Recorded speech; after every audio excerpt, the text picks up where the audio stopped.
why do people need books and why do they need a bookkeeping software? So let's just start with that. I'll have you answer that. Well, so that you know your numbers, they give you the closest we can get to factual information to use to make decisions. That's the most important. You have to pay taxes, but they give you information that you can use to make decisions about the future. So you have information. That's it in a nutshell. Okay. And what are the things that you need your bookkeeping software to do? The elements. Track it. I mean, you have to have a place to put it in there where it keeps it in a form, a method that you can look it up and find out what it was. That you separate things into groups so that you can, like gross profit margin, a lot of numbers, but some of them affect gross profit margin. And that's a number that if you've ever listened to our podcast, you understand is very important.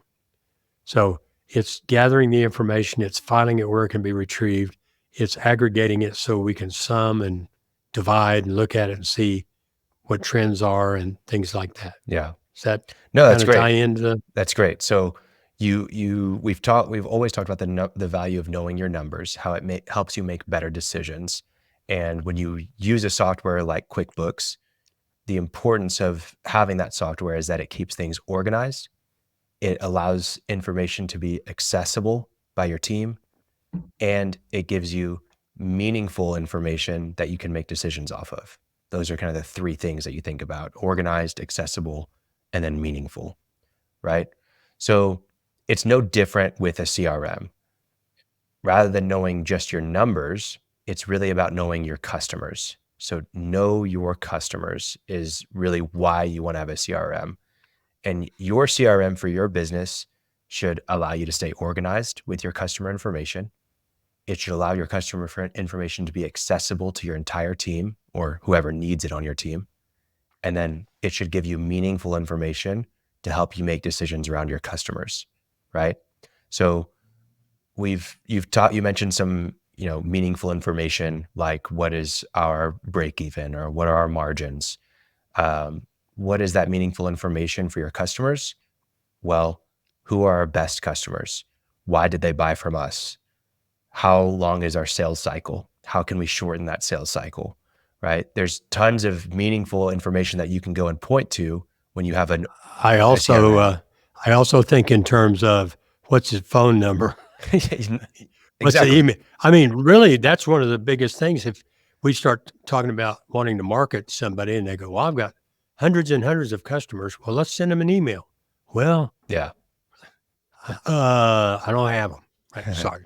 Well, no, I think so. CRM is such a base function, and I'll kind of explain that a little bit. For most softwares that are out there, they use the CRM to kind of draw people in, and they build features on top of that are specific to the niche that they serve. For example, a CRM at its core is, you could probably think of it like a phone book on your Apple iPhone, right? You go to your contact, think of it more like a phone book. Customer relationship manager can mean nothing to someone, but essentially think of it like the phone book on your phone. It used to be that we memorized our phone numbers. I remember my friends' phone numbers when I was a kid and I would dial it on my home phone. But now I couldn't tell you what their cell phone number is because I just go to my phone. It has their contact name. It has their phone number, sometimes their email address. But that is essentially a CRM in a nutshell. It just allows you to have your contacts there so you don't have to remember the information. You can just go click a button, call them, text them, whatever you want to do, right? And so what a lot of companies will do, you've probably heard of several CRMs, from Jobber to HubSpot to Buildertrend to, you said Cloud Nimbus, which got me laughing earlier, Job Nimbus, Drip Jobs, so many different softwares out there that claim to be a CRM, and they have that function, that feature of organizing your customer information in terms of name, address, email, phone number, all those different things, right?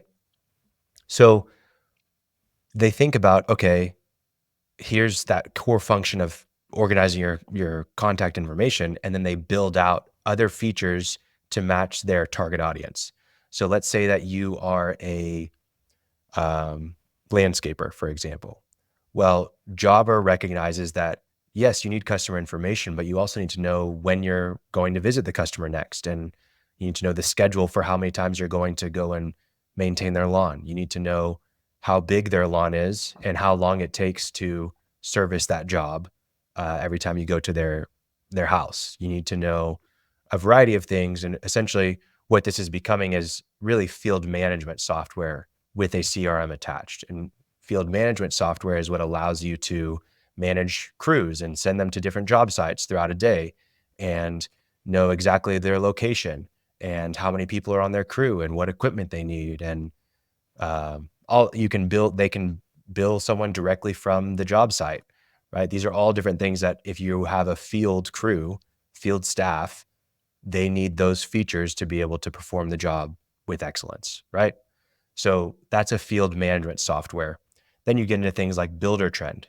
Yes, CRM, but they saw the value in being able to do job costing and being able to order your materials directly through the CRM and being able to get signatures on quotes and on proposals and on different stages of the job, right? They saw the value in being able to pay your subs directly through the software. So it's a CRM, but it's really also a project management software for GCs and some subs, right? So at the core, a CRM, customer relationship manager, a glorified phone book, but it's the features that stack on top of it that make it valuable to your business.